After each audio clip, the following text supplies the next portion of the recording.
Hello and welcome to State of the Economy, a show that connects you with the prominent policymakers and thinkers.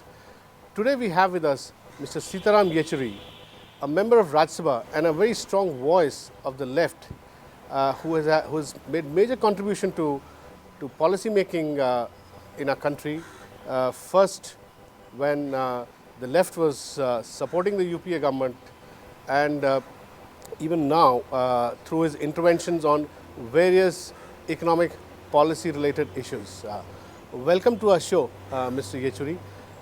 I will open this discussion with a broad question as to what do you think are the options that Finance Minister Pranab Mukherjee has in the forthcoming budget, especially in the backdrop of a very shaky financial system globally, global economies under repair, oil prices again going back to $125 a barrel, and also need to revive growth and control inflation. Too many problems. What do you think Mr. Pranab Mukherjee should look at first? Well, it all depends on what are his priorities, or what are the priorities of this UPA2 government. Because the options naturally are determined by what you want to achieve. Now, if the priority is to put Indian economy on a trajectory of, let's say, inclusive growth, then the options are very few and I think very clear. But if, however, the option is, if the objective is to try and help out the global economy as part of the emerging nations and feeling proud of the fact that we are rubbing shoulders with the G20 in the world and they're all looking up to us, then of course the entire priorities would be different.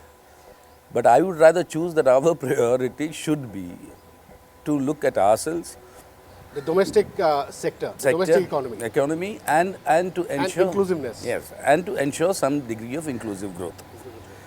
Therefore, if that is the objective, then the options before the budget are very clear, that rather than expanding avenues for a hopeful increase in volume of capital inflows into the country, which are, in my opinion, unlikely to happen, at least for another couple of years, if not definitely for the next 1 year, given, like you said, the global economy, the repairing. The financial system is under repair. And the repairing that's going on. And it seems to be only getting compounded with the euro crisis now. And the fact that the manner in which they try to get out of the global financial meltdown by converting corporate insolvencies into sovereign insolvencies through these huge bailout packages, that has created a new round of crisis. Given this, I don't think we can really bank on a greater inflow of foreign capital. So we should make do with our domestic capital, and domestic savings should be encouraged. Domestic, if you are going to fall back on your domestic resources for your domestic demand generation, which should be the objective, in which case, and that should also be targeted towards inclusiveness, in which case I think a lot of these concessions that have been given in the last 3 years in terms of tax concessions, that will have to be seriously reconsidered. And like what kind of concessions are you talking about? You see, the last 3 years there's been a good thing that's been done by, I must say, by Pranab Babu. When he started presenting his budget, he's given this document called the Statement of Tax of Revenue Foregone. So revenue foregone. Foregone, yes.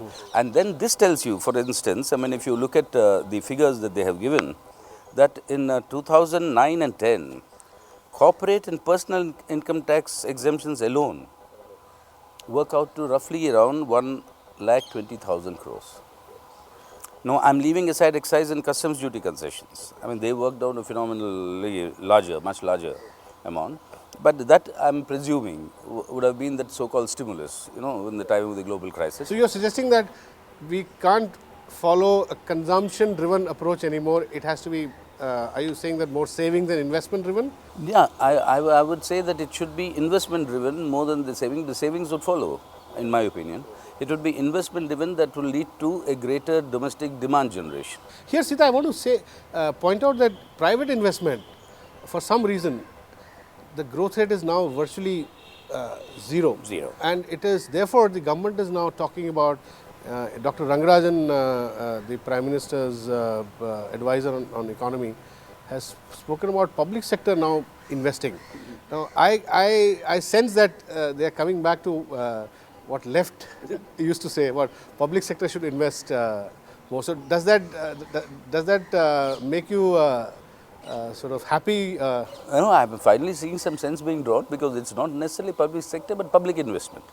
Let's say, you see, in the last 3 years, if you cumulatively 1 lakh 20, 1 lakh 10, 1 lakh 40, I mean, if these exemptions to the rich in the country, corporates and the higher income tax slab people, if instead of giving these concessions, if you had legitimately collected that and utilized that for public investment, we would have built our infrastructure, which would have been a greater attraction for foreign capital to come rather than concessions.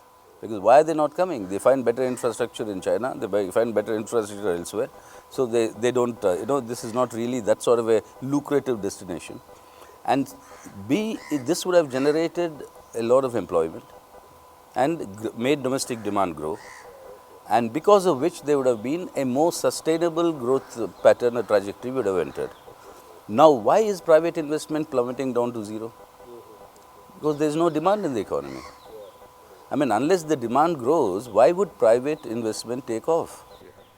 We'll take a small break here. Don't go away. Keep watching Rajya Sabha television.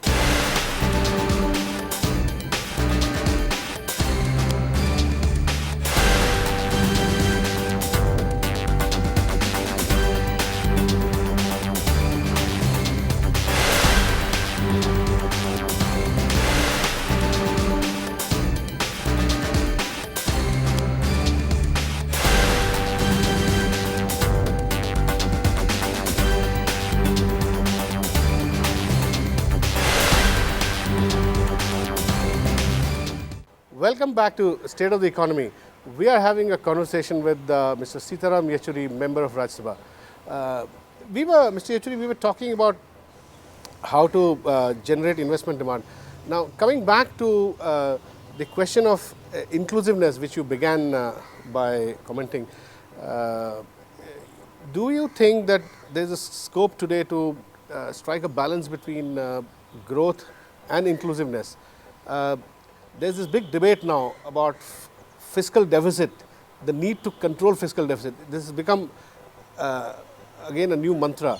And I remember this used to be a mantra some 6-7 years ago when left used to say, and particularly you, that fiscal deficit should not become one should not be fundamentalist about keeping a very low fiscal deficit. And I remember you used to say about 5.5% is par for the course.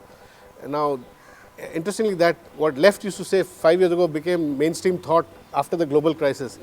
Now, do you feel that that the old fiscal fundamentalism is coming back, and do you think that the government needs to maybe give some more leeway until the economy recovers and investment demand is created? Of course it should. It should, and I think the government must learn now this entire neoliberal reform trajectory has led, in my opinion, to this entire global meltdown and the sort of recklessness through which all this happened. I mean, that's a different story. But at least we must learn from India that it is not really the availability of capital that makes the economy grow per se. Funds being available and cheaper for investment does not automatically make investment grow. Investment grows only if the production from that investment is sold. I mean, if you don't have that market, now you have a global crisis, export markets are all down. You can't really bank on that. So, all the more reason to give a domestic demand boost. Yeah. Now, if that is where I've always maintained that we supported UPA-1 government in opposition to religious fundamentalism. But in the bargain, we didn't want fiscal fundamentalism to come up in the place. And now this 4.65 is what they anticipated. Maybe it will go up to let's say, more than 5 lakh crores, so a little more than that. Now, if you actually add up during these these last 3 years, the tax concessions given, forget in excise and customs, only for the corporate and personal income tax, that is more than your fiscal deficit. So it's not that there's dearth of resources in the country, but then how are you using them? What is the priority? Here I want to come in, Mr. Yechury, on certain reforms. It's true that there is a strong section which feels that that India need not go for very sharp fiscal reduction at this time. But how about some reforms which will revive the domestic economy? For instance, goods and services tax, for which the left also had a lot of support. Now it is felt that goods and services tax could actually bring in a lot of black economy today if you implement it boldly and actually generate a lot of resources, increase the government's revenues substantially. What do you think about goods and services tax as it is? I think it's lying with the standing committee, and what are the chances that it can be implemented within a certain deadline? Yeah, you see, there is a goods and services taxes. There are certain problems involved. I mean, we had advocated that. In fact, if you remember, the what they call the working group or whatever that was headed by then, when we had the left-wing government, the finance minister of Bengal. I mean, he was heading that working group, whatever they called it. So, I mean, we have always wanted the tax GDP ratio to expand, which means widen the tax base. That GST does precisely that. Exactly. But there is a fundamental problem that's involved here, which needs to be addressed. And that is the problem concerning our federal structure of our constitution. Now, levying these taxes is probably the only financial right left with the state governments. Now, if you take that out, naturally there is a heartburn. Yeah, Mr. Yechury, I understand this. But is there some way that this right of levying taxes can be retained with the states and yet a framework can be evolved? I think so. With some flexibility. Yes. That's a possibility? Yes, that's a possibility, and that is the direction in which we should go. I mean, we should leave that flexibility to the state governments. And that makes sense also, you see, because there may be some services in some states which can be taxable. There may be some which the same services cannot be taxable in some other states. I mean, it's perfectly, depending again in your geographical conditions, northeast, for example, your hilly terrains, for example, the hilly states, for example, or your, desert states, for example, so you will have to leave certain degree of flexibility with the state governments. Within an overall framework, that is perfectly possible, and I hope that's what the standing committee is discussing right now. I mean, it's towards in that direction that we'll get these proposals, but definitely the tax base has to be widened. So you think that a kind of across the political spectrum consensus seems to be evolving on this? I think so. I think there is, and I think if the government plays it along properly and without trying to impose, because there is a general feeling, whether it's the Finance Commission or the government in economic matters, there is a feeling of a unitariness that's coming. But if the government plays it right, as you said, with flexibility, do you think that this could then become a single biggest domestically driven reform item which actually looks at the domestic economy and potential rather than as an attempt to invite foreign investors or, Yes, definitely. I mean, you see, you stop these unnecessary concessions, tax, concessions that you have been given. From our own experience of the VAT, there is a lot of apprehension when the VAT came, but then now experience has shown that it's been a big boost to revenues. It's been worthwhile. No, like that with the GST also. The point is to take everybody on board and also to explain that this is the way in which your so-called dependence on foreign flows will reduce, and which is absolutely necessary in today's global conditions. We'll take a small break here. Please don't go away and keep watching Rajya Sabha TV.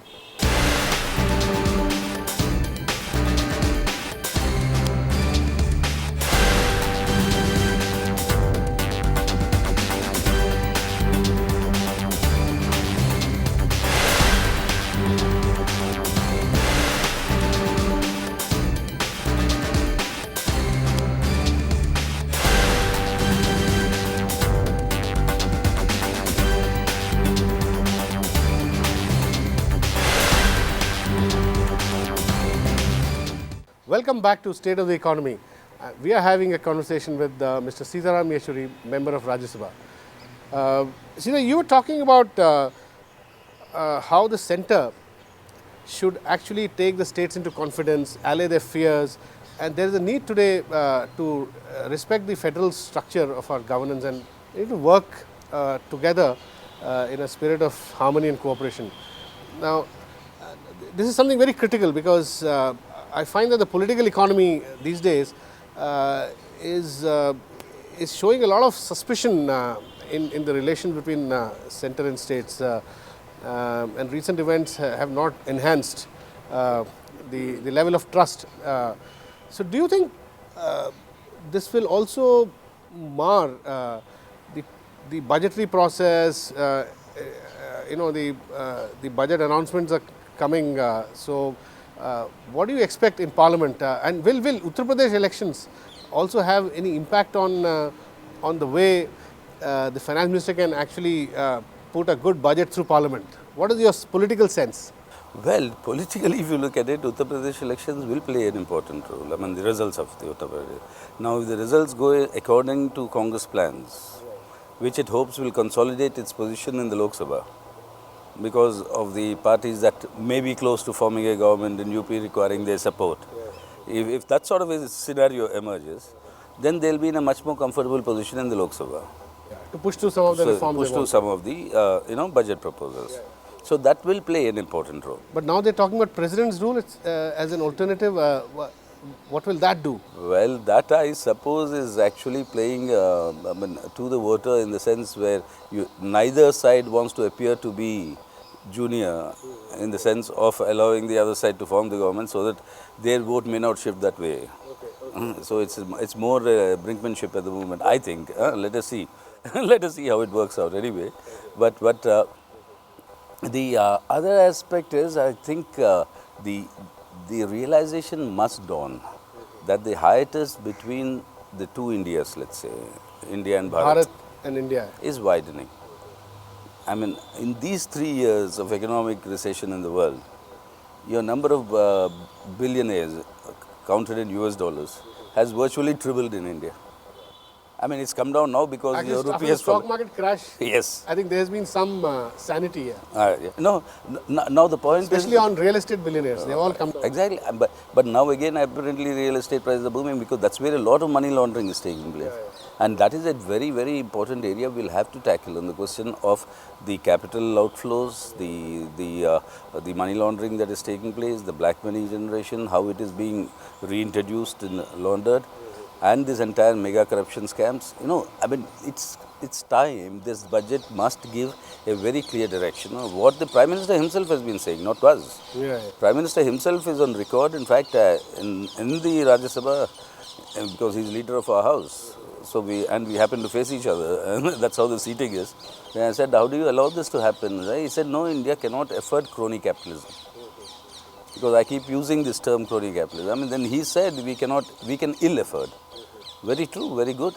Then give the signal in this budget that you are not going to allow this sort of thing. But aren't you happy with some of the key welfare programs in which which help in making policy inclusive, like Narega, now Manrega?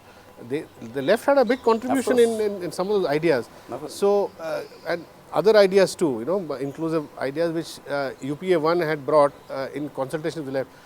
They seem to have made some difference in the income levels of people. Of course they have. In fact, some say that they're causing some wage inflation also. No, not inflation. I wouldn't agree that they're causing inflation, but definitely they have caused a stoppage to the outflow of labor to many places, whereby the rates have increased, like places like Punjab and Kerala, who depend on outside labor coming in. So now the need is to make this more sustainable. Yeah. No. Number one, you need a lot of improvement in the implementation of the program. There are too many, loopholes and wastages. No, apart from that, yes, we played a role in getting these things, and Congress should be happy in the sense, at least acknowledge. That's why I keep telling the Prime Minister also, give the devil its due. Even if you call us the devil sometimes, give us the due that because of these programs, you came back, number one, to form the government. And because of many of the things we stopped them from doing, your financial liberalization in UPA 1, you could sustain these global shocks. And now let us not be imprudent in the sense of rushing, since you don't need the left support. Let us go ahead and implement these reforms. And then don't make yourself more vulnerable. So I think the budget must therefore be a focused approach, in the sense of concentrate your efforts in trying to bring about a inclusive growth trajectory, expanding domestic demand, using your internal resources, which there is no dearth of. And that is what it should aim at, and which I think will sustain a proper growth pattern, which will be of use for India for long term, not only annual budget. What's your worst case scenario for the UPA? If you in Uttar Pradesh, if things don't go according to their plan, do you think that that we could end up with a kind of weak budget without character? Yes, I mean that there is a danger of that. In which case, I think it will only be once again a case of wasted opportunities, and which I hope I mean should not happen, because irrespective of what happens in these round of elections, I think at the level of the central government and the policies, this is the time for you to look inwards, expand your domestic economy, domestic savings, domestic investments. Are you worried that savings rate has fallen from some 36% 4 years ago to now 31%? And it's only natural, you know. I don't know why people are getting so alarmed about it with such a high rates of inflation, and particularly high rates of food inflation. Yeah. This is bound to happen. You know, because I mean, what will people do? They won't starve, they'll consume, in which case they'll cut down on savings. No, if that is a large section is anyway starving. Now, even those who can afford it, I mean, hardly savings are bound to come down unless you are able to contain. And if you want to contain inflation, it's not only monetary policies. Unfortunately, the whole concentration is on Reserve Bank, how much, what will be the ratio, what will be the interest rate, etc., etc. But if you want to cut down on your inflation thing, you have to control speculative trading. Okay. And you have to control that, and there I think the government has to be a little bold and at least say ban speculative trading or forward trading, futures trading in all essential commodities. So, are you happy that food inflation at least has come down substantially now? Yes, it has come down, but remember, inflation means the rate of rise in prices, no? Oh, yeah. Yeah. So prices have not come down, their rate of growth has come down. So prices are still high, I mean, you know, they're still growing. So that impact for the common man is still there. Thanks, Mr. Yechury, for being with us. That's all we have for this edition of State of the Economy. We'll come back with another guest soon. Thanks for being with us.